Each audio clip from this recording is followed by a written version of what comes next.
নমস্কাৰ প্ৰিয় দৰ্শকসকল, আপোনালোকে চাবলৈ আৰম্ভ কৰিছে আসাম লাইভ 7ৰ আপোনালোকৰ প্ৰিয় অনুষ্ঠান আলাপ আৰু মই বিকাশ। আজি আলাপৰ মজিয়া সুশোভিত কৰিছে বিশ্বনাথ চাৰিআলিৰ এজন বিশিষ্ট ব্যক্তি, লোক সংস্কৃতিৰ সাধক তথা বিশিষ্ট বাঁহীবাদক ৰবীন নাথ ডাঙৰীয়াই। প্ৰিয় দৰ্শকসকল, কেনেকৈ বিশ্বনাথ চাৰিআলিৰ পৰা আহি তেখেত আসাম লাইভ 7ৰ ষ্টুডিঅ'ত উপস্থিত হ'ল আমি সবিশেষ জনাম।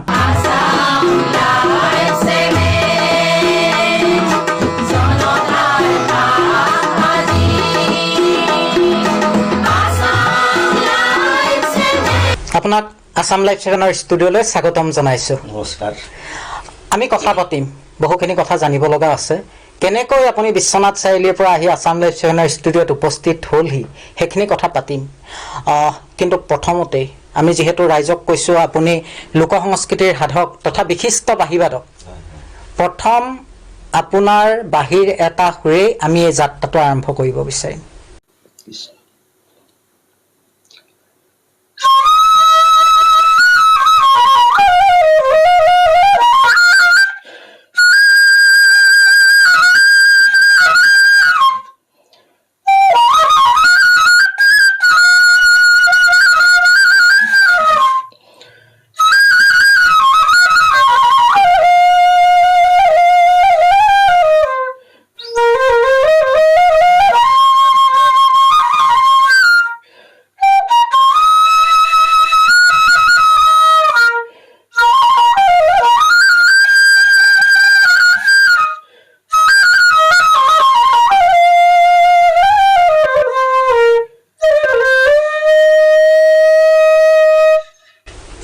ধন্যবাদ।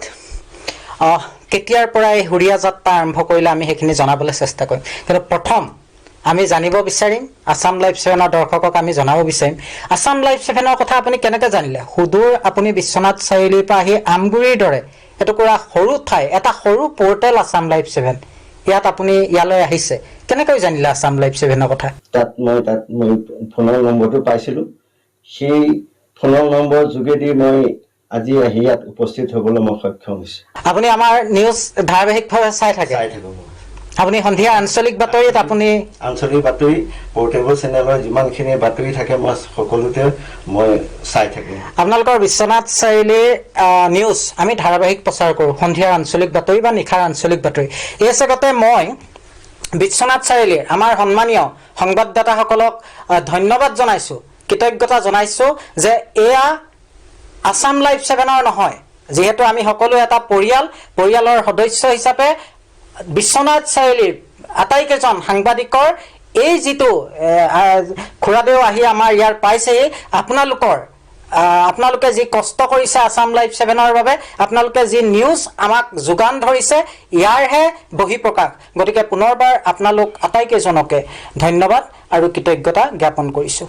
মই জানিব বিচাৰিম এই যিটো সুৰীয়া যাত্ৰা, এইটো কেতিয়াৰ পৰা আপুনি আৰম্ভ কৰিছে, কিমান বছৰ বয়সৰ পৰা? এইটো মই স্কুলীয়া জীৱনৰ পৰা মই বাঁহী বোলা বস্তুটো মই ইমান ভাল পাওঁ, বা মই যেতিয়া ৰেডিঅ'ত মই ইয়াৰ বাঁহী সুৰ পাওঁ তেতিয়া মোৰ দেহাটোৱে মানে আনন্দৰ মানে উৎফুল্লিত হৈ যায়। আপুনি এল পি স্কুলৰ পৰা এই যাত্ৰা আৰম্ভ কৰিছে নেকি? এল পি স্কুলৰ পৰা আৰম্ভ কৰিছে? কোন শ্ৰেণীৰ পৰা আপুনি আৰম্ভ কৰিছে? এইটো তৃতীয় শ্ৰেণী। তৃতীয় শ্ৰেণীৰ পৰা আপুনি আৰম্ভ কৰিছে? দ্বিতীয় তৃতীয় ইয়াৰ পৰা। যেতিয়া মই স্কুলৰ পৰা আহোঁ, স্কুলৰ পৰা আহি অন্য ল'ৰা ছোৱালী ধেমালি খেলি থাকে, মই কিন্তু বাৰীলৈ গৈ মই মানে বাঁহৰ আগলি দীঘলীয়া পাইপৰ মই ক'ত পাওঁ বিচাৰি ফুৰোঁ, আৰু তাৰ পৰা এটুকুৰ কাটি আনি মই নিজে ফুটা কৰি তাৰ পৰা মই বাঁহী সুৰটো মই নিজে বনাই সুৰটো উলিয়াইছিলোঁ। সেই সুৰটো বাজিছিলে নে? সেইটো বাজিছে, তাৰমানে বাঁহীৰ সুৰ এটা বাজিছে। আৰু কিমানখিনি আপুনি শিকিছিলে নেকি? কোনোবা শিকাইছিলে? তাৰমানে ৰেডিঅ'ত আপুনি বাঁহীৰ মাত শুনিয়ে আপুনি সেইটো মোৰ অন্তৰত জাগিত হৈছে। মানে তাৰমানে আপোনাৰ ইয়াৰ শিক্ষক হিচাপে আপোনাৰ ৰেডিঅ'টোৰ পৰা আপুনি আকৰ্ষিত হৈছে। মই জানিব পাৰিছোঁ আপুনি আপোনাৰ শৈশৱটো যথেষ্ট কষ্টকৰ, বহু কষ্টৰ মাজেৰে আপুনি পাৰ কৰিছে বুলি অনানুষ্ঠানিক বাৰ্তালাপত আপুনি কৈছে। এই যে আপুনি বাঁহীটো পচন্দ কৰি ল'লে, বহুত বাদ্যযন্ত্ৰ আছে, কিন্তু বাঁহীটোৰ প্ৰতি আপুনি বিশেষভাৱে কিয় আকৰ্ষিত? কিবা এটা কাৰণেতো আপোনাৰ মনস্তত্বত প্ৰভাৱ পেলাইছে, কিয় আকৰ্ষিত হ'ল আপুনি বাঁহীটোৰ প্ৰতি? এতিয়া মোৰ বাঁহীৰ কাৰণে মোৰ বাঁহীৰ যিটো প্ৰতি মোৰ মানে সাধনা, এই সাধনাটো এতিয়া মই বাঁহীটোৱে মোৰ শ্ৰেষ্ঠ বুলি মই নিজকে মই ধাৰণা কৰি লৈছো। বাদ্যযন্ত্ৰতকে মই এই বাঁহীটোৱে মই শ্ৰেষ্ঠ বুলি মই ধৰি লৈছো। কাৰণ মই সেই সুৰ সঞ্চাৰবিলাক, ৰেডিঅ'ৰ সুৰ সঞ্চাৰবিলাক, গীতৰ সুৰ সঞ্চাৰবিলাক, এইবিলাক মোৰ মনত সদায় জাগৃত হৈ থাকে। সেই জাগৃত হৈ থকাৰ কাৰণে মই মানে কেনেকে মই সুৰ মই বাঁহীৰে মই মানুহক বা দৰ্শকক মই দেখুৱাব পাৰো, মোৰ এইটো সদায় মোৰ দিনে ৰাতিয়ে এইটো একদম প্ৰচেষ্টা। তৃতীয়মান শ্ৰেণীত যেতিয়া পঢ়ি আছিলে আপোনাৰ ঘৰত ৰেডিঅ' আছিল নে? আছে। তেতিয়া ৰেডিঅ' আছিলে? মোৰ ঘৰত নাই, বেলেগৰ ঘৰত আপুনি শুনি এইটোৰ প্ৰতি আপুনি আকৰ্ষিত হৈছে। কথা পাতি থাকিম পুনৰবাৰ বাঁহীৰ সুৰত, আৰু কিবা এটা আপোনাৰ পৰা শুনিব বিচাৰোঁ।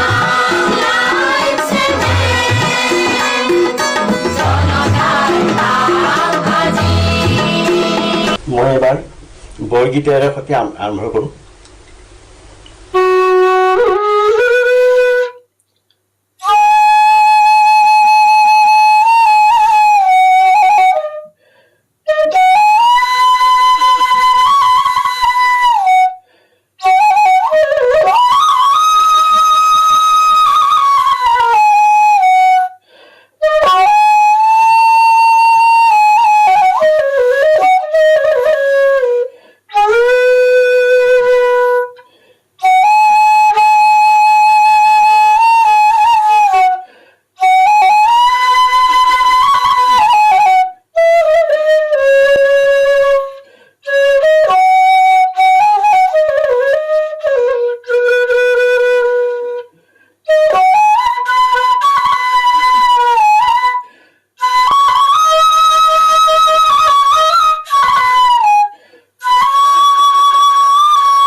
বহুত ভাল লাগিলে, অন্তৰ চুই যোৱা, আচলতে মন প্ৰাণ হৰি নিয়া এটা সুৰ, আৰু গুৰুজনাৰ যি অমূল্য সৃষ্টি বৰগীত, এই বৰগীতে আমাৰ সৰ্বস্তৰৰ সকলোকে আমাক আকৰ্ষিত কৰিব পাৰে। আচলতে আধ্যাত্মিক চিন্তা উন্মেষ ঘটায় আৰু সেই আধ্যাত্মিকতাবাদৰ ফালে আমাক গতি কৰে। পুনৰবাৰ আপোনাক ধন্যবাদ জনাইছোঁ ইমান এটা ধুনীয়া সুৰ আপুনি আছাম লাইভ 7ৰ দৰ্শকক উপহাৰ দিয়াৰ বাবে।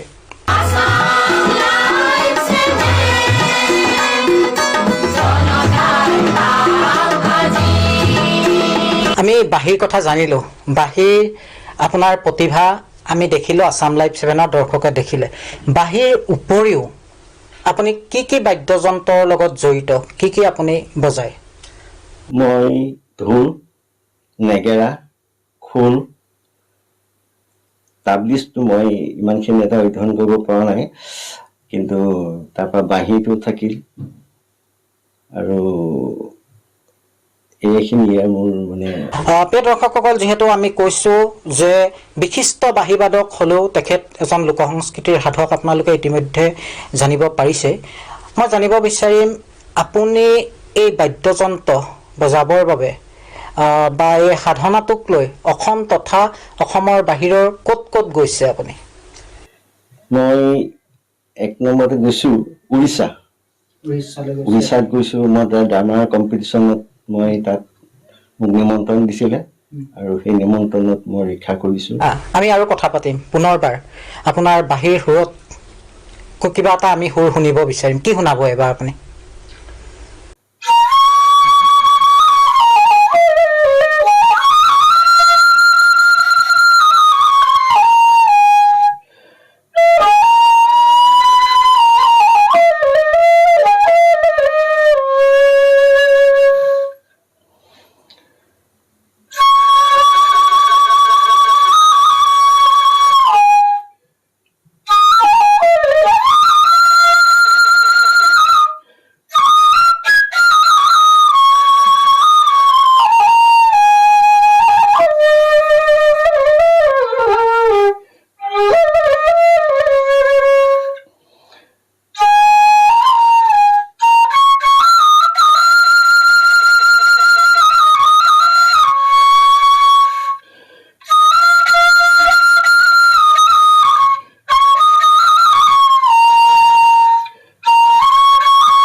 ধন্যবাদ। জুবিন গাৰ্গৰ ঈশ্বৰ প্ৰদত্ত কণ্ঠত প্ৰাণ পাই উঠা গুৰু মোৰ গলাগৈ ঐ, এই সুৰে সৰ্বস্তৰৰ ৰাইজৰ অন্তৰ মুহিব পাৰে আৰু তাকেই আপোনাৰ বাহিৰত শুনি আমি উপকৃত হৈছোঁ আৰু নিশ্চিতভাৱে আছাম লাইভ 7ৰ দৰ্শকো উপকৃত হৈছে। যি কি নহওক, আপুনি উৰিষ্যাৰ কথা ক'লে, অসমৰ কোন কোন জিলালৈ গৈছে আৰু কেতিয়া আপুনি ক'ত ক'ত গৈছে অলপ জনাওকচোন।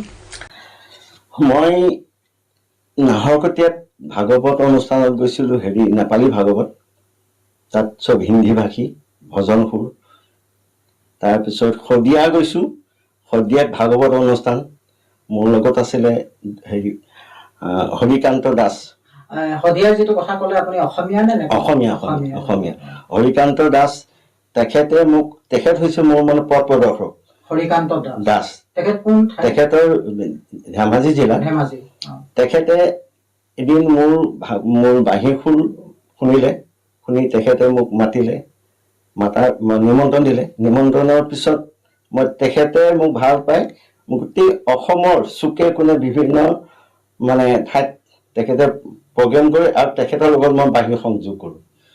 এতিয়া মই শদিয়া গৈছোঁ, তাৰপিছত তিনিচুকীয়া, ডিব্ৰুগড়, নাহৰকটীয়া, তাৰপিছত শিৱসাগৰ, তাৰপৰা আমাৰ সিফালে লখিমপুৰ, এতিয়া মানে বিভিন্ন ঠাইত মানে নিমন্ত্ৰণ দিয়ে আৰু মই সেইমতে সহযোগ কৰোঁ।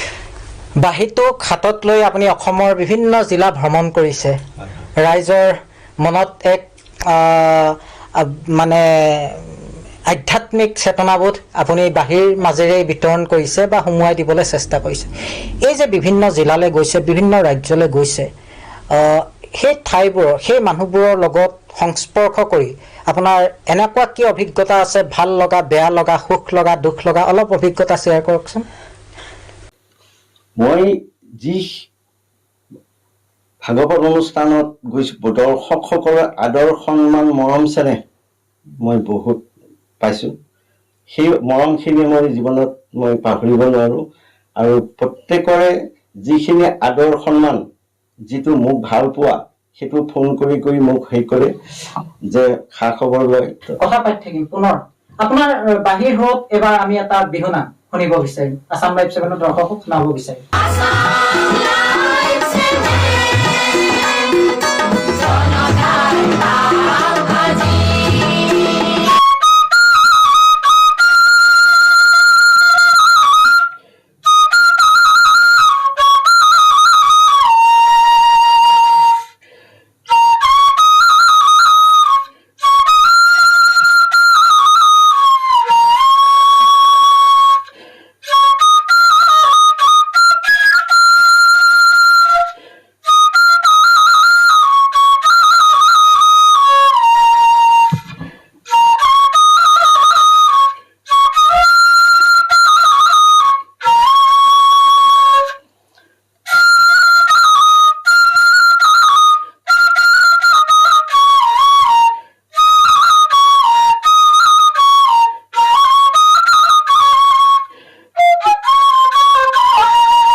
ভাল লাগিল, ধন্যবাদ।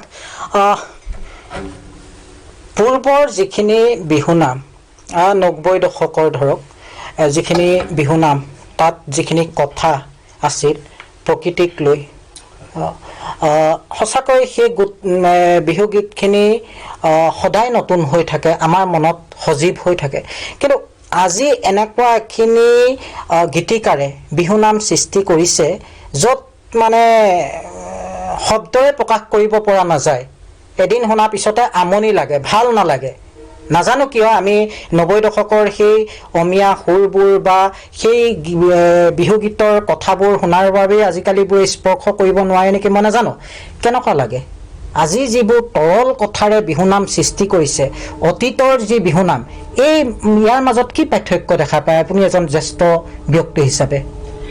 কাৰণ আজি আগৰ যিখিনি গীত খুব অৰ্থপূৰ্ণ, যিখিনি গানৰ অৰ্থ আছে, সেই গানৰ অৰ্থটো আজিলৈকে সেইটো কোনো মুচিব নোৱাৰে।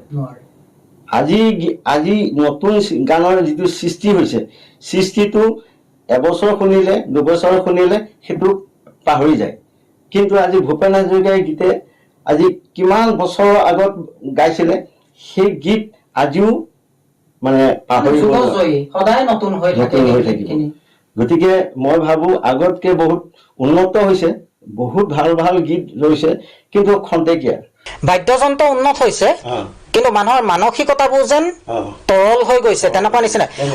এনেকুৱা হৈছে নেকি বৰ্তমান সকলোকে নকওঁ, এইখিনি ক্ষেত্ৰত মই কওঁ আছাম লাইভ 7 সকলো নহয়, কিন্তু তাৰ মাজত একাংশ ওলাইছে যিখিনিক আমি মানি ল'ব নোৱাৰো, অন্তত তেখেতসকলৰ গীতৰ কথা মানি ল'ব পৰা নহয়।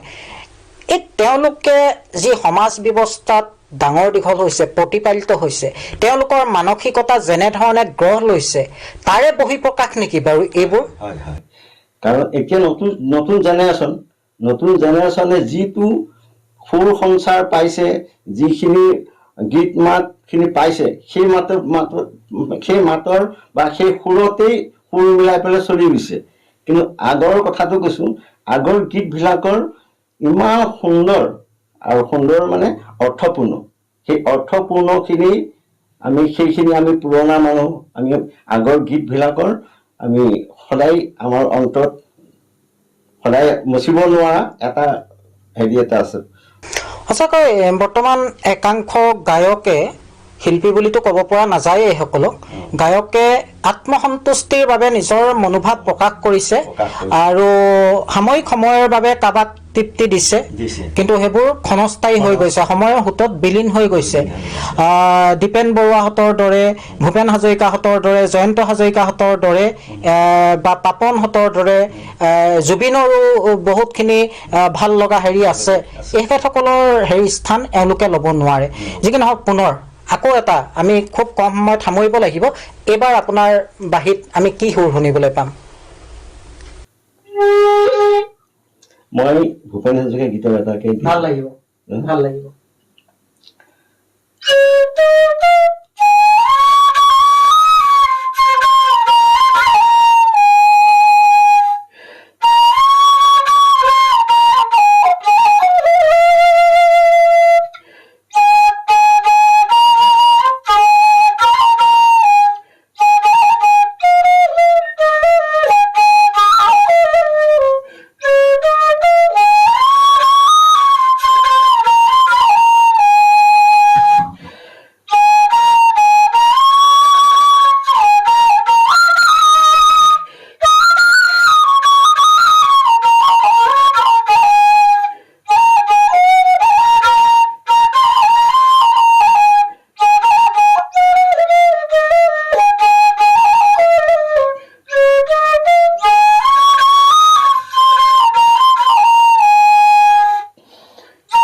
ধন্যবাদ, ভাল লাগিল। সকলো বাদ্যযন্ত্ৰৰ ভিতৰতে বাঁহী অতুলনীয়। বাঁহীৰ যেন এক সন্মোহনী শক্তি আছে। বাঁহীয়ে যেন সৰ্বস্তৰৰ সকলো ধৰ্মাৱলম্বী, সকলো ভাষিক, সকলো সম্প্ৰদায়ৰ মাজতে এক মনত এক আত্মতৃপ্তি, আত্মসন্তুষ্টি আনিব পাৰে। আৰু হয়তো দ্বাপৰ যুগত কৃষ্ণইও এই কথাটো অনুভৱ কৰিছিল, যাৰ কাৰণে হয়তো বিভিন্ন বাদ্যযন্ত্ৰ থকাৰ পিছতো কৃষ্ণই বাঁহীটোকে বাছি লৈছিলে। আৰু তেখেতৰ সুৰত হাজাৰ লক্ষজন মানুহ, গোপ গোপী বা অন্যান্যসকল মোহিত হৈছিল। এই যে বাঁহীৰ যাত্ৰাটো আপুনি আৰম্ভ কৰিলে, বাঁহীৰে আপুনি সমাজত এটা চিন্তা প্ৰকাশ কৰিছে, এইটো নৱপ্ৰজন্মৰ মাজত ৰাখি থৈ যাবৰ বাবে, এক শিক্ষা হিচাপে দিবৰ বাবে, যাতে নৱপ্ৰজন্মই বাঁহীটোক আদৰ কৰে। আপোনাৰ এই চিন্তাখিনি, আপোনাৰ এই সাধনাখিনি যাতে বহলভাৱে প্ৰকাশমান কৰিব পাৰে, তেনেকুৱা কিবা চিন্তা আপুনি বা কি কৰিছে? এতিয়া মই এতিয়া বৰ্তমান টিউচন মোৰ আমাৰ ৰোটৰ জিঞ্জিয়া এজন ল'ৰাই প্ৰশিক্ষণ লৈ আছে। তাৰ পৰা ঘাঁহিগাঁৱত 2জন আছে। তাৰপিছত আমাৰ বিশ্বনাথ চাৰিআলিত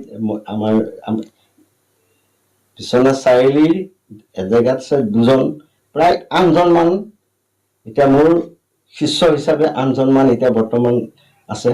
আৰু সিহঁতে খুব উন্নতভাৱে এতিয়া বজাব পৰা হৈ গৈছে। পুনৰ কওঁ, আছাম লাইভ 7 আমি পৰিয়ালবৰ্গ সঁচাকৈ কৃতাৰ্থ হৈছোঁ যে আপোনাৰ দৰে এজন ব্যক্তি, আপোনাৰ দৰে এজন সাধক আজি আমি আমাৰ ষ্টুডিঅ'ত পাইছোঁ। আৰু আপোনাৰ দৰে এজন ব্যক্তিক আছাম লাইভ 7ৰ দৰ্শকৰ সন্মুখত পৰিচয় কৰাই দিবলৈ যাওঁতে যদি আপোনাৰ পৰিয়ালটোৰ, যাৰ ঔৰসত আপুনি জন্ম লাভ কৰিছিল, যাৰ প্ৰতিপালনেৰে আপুনি আপোনাৰ শৈশৱ যৌৱন পাৰ কৰিছিল, তেখেতসকলৰ কথা যদি আমি কিঞ্চিত হ'লেও নানো, এই সাক্ষাৎকাৰটোৱে অপূৰণীয় হৈ থাকিব। মই জানিব বিচাৰিম আপোনাৰ পিতৃ মাতৃৰ কথা, তেখেতসকলৰ নাম, আপোনাৰ জন্মস্থান, কেনেধৰণে তেখেতসকলে কি কৰিছিল, বৃত্তি কি আছিল, অলপ মই জানিব বিচাৰিম আপোনাৰ পৰিয়ালৰ কথা। মোৰ অৰিজিনেল ঘৰ হ'ল গহপুৰ ঘাইগাঁও, বৰানী পথাৰ গাঁৱত এজন ভিতৰুৱা অঞ্চলত এটা নিশিকিল পৰিয়ালৰ ঘৰত মই জন্মগ্ৰহণ কৰিছোঁ। আৰ্থিক অৱস্থা শোচনীয় হেতুকে মই 77ত মই স্কুলীয়া এইটো বাদ দিলোঁ। বাদ দি মই কৰ্মত মই যেনেকৈ ধৰক মই বাগানত কাম কৰিছোঁ, তাৰপিছত আকৌ পিনে এই ফৰেষ্টত। আপোনাৰ পিতৃ মাতৃৰ নাম কি আছিলে?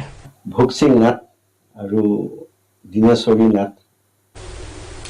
আপুনি পিতৃ মাতৃক কিমান বছৰ বয়সত হেৰুৱাইছে তেখেতসকলক?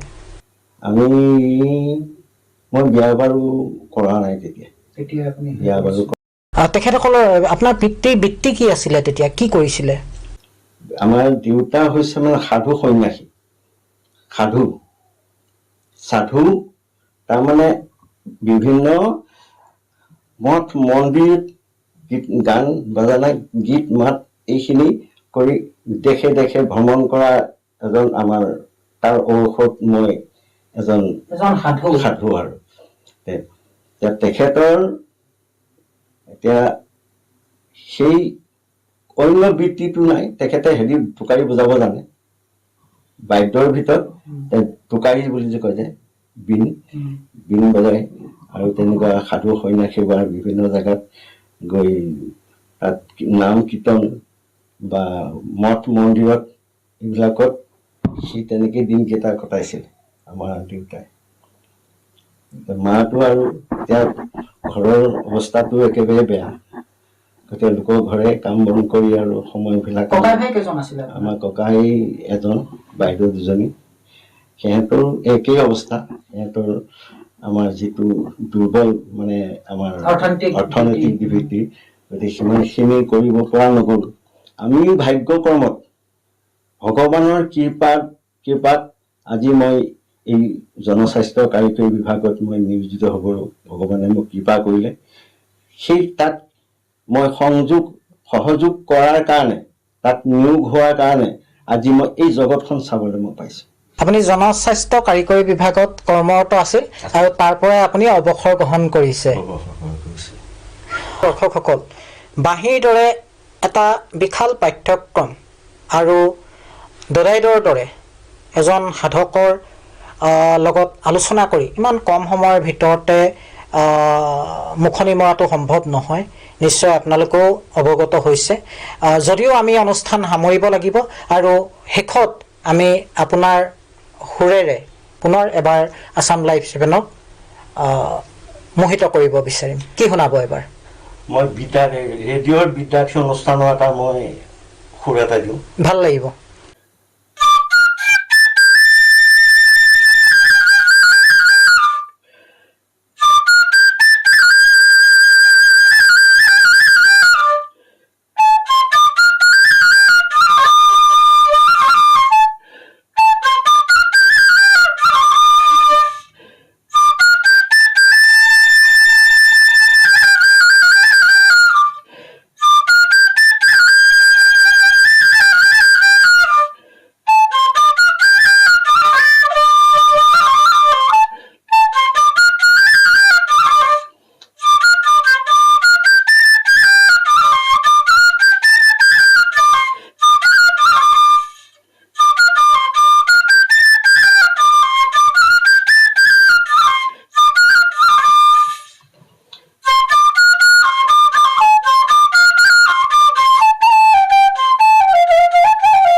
অন্তৰস্পৰ্শী আপোনাৰ এই যাত্ৰাক মই জয়যাত্ৰা হিচাপে অভিহিত কৰোঁ, কিয়নো যি সময়ত আমাৰ সমাজখনত উচ্চ নিম্ন, ধনী দুখীয়া, ধৰ্মীয় সংঘাতে তীব্ৰ ৰূপ পাইছে, আপোনাৰ এই বাঁহীৰ সুৰত প্ৰেম প্ৰকাশিত হৈছে।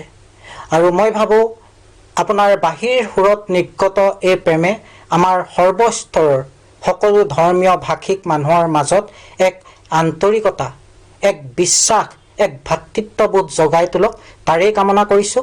আৰু আপোনাৰ এই জয়যাত্ৰা ধাৰাবাহিকতা পাওক আৰু আপুনি নতুন নৱপ্ৰজন্মৰ মাজত এই কলাটো অধিক বিকাশৰ বাবে, অধিক প্ৰচাৰৰ বাবে ভগৱন্তই আপোনাক শক্তি দিয়ক, তাকেই কামনা কৰিছোঁ। আপোনাৰ দীৰ্ঘায়ু কামনা কৰিছোঁ, আপোনাৰ সুস্বাস্থ্য কামনা কৰিছোঁ। আৰু শেষত আপুনি যে বিশ্বনাথ চাৰিআলিৰ পৰা আছাম লাইভ 7ৰ ষ্টুডিঅ'লৈ আহিলে, আমাৰ চেনেলটোৰ প্ৰতি আপুনি আন্তৰিকতা প্ৰদৰ্শন কৰিলে, তাক মই ভাষাৰে বুজাব নোৱাৰোঁ। আৰু ধন্যবাদ দি মই আপোনাক লঘু নকৰোঁ, কিন্তু আছাম লাইভ 7ৰ পৰিয়ালবৰ্গ আপোনাৰ ওচৰত সদা কৃতজ্ঞ হৈ ৰ'লোঁ। আজিলৈ অনুষ্ঠান সামৰিছোঁ, পুনৰ লগ পাম, ধন্যবাদ। নমস্কাৰ।